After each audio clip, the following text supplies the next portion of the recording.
Hi everyone, I'm Parth and I'll be presenting our work Adversarial Threats to Deepfake Detection, a Practical Perspective. This work was done as a part of my internship project with the Facebook AI Red team last summer.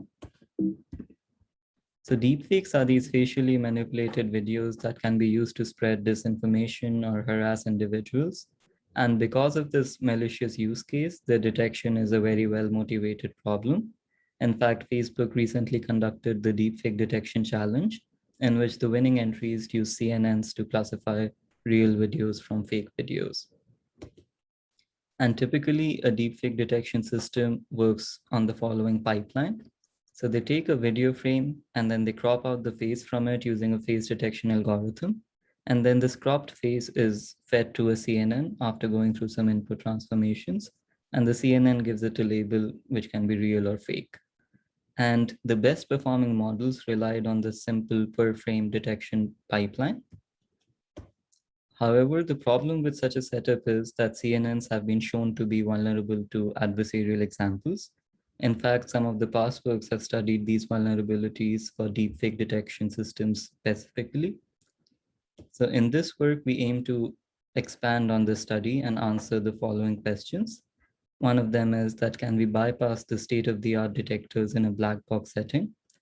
Also, are adversarial examples transferable across these different state-of-the-art detection methods? And can we find universal perturbations that can fool multiple models, which will make these attacks more accessible?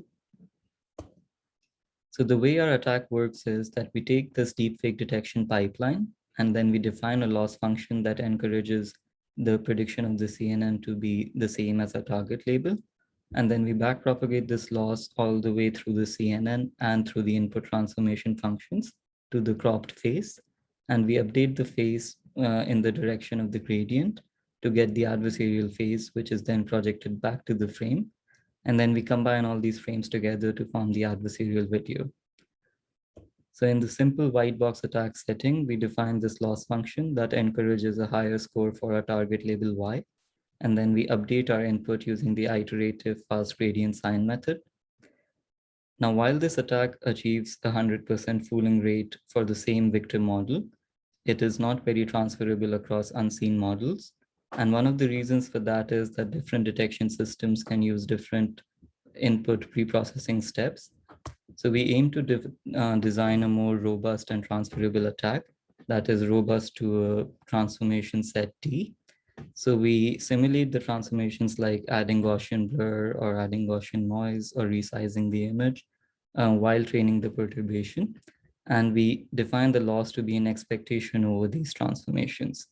So we use this popularly called EOT or expectation over transformations attack, and then use the fast gradient sign method iteratively to update our input to get the adversarial example. Finally, we define our universal attack, in which the aim is to find a single perturbation delta that can be added to any image to give a target label Y. So for this, we define a loss function as an expectation over transformations again, and this loss function is estimated over our entire data set.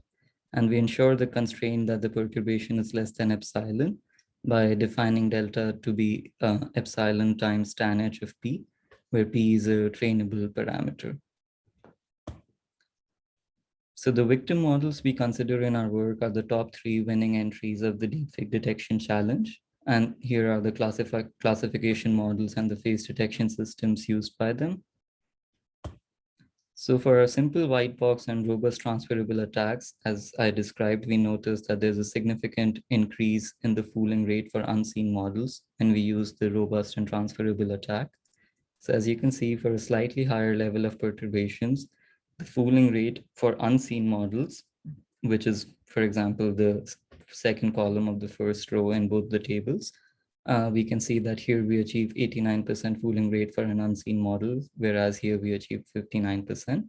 So there was a significant increase here. And this is how the adversarial examples look like for such attacks.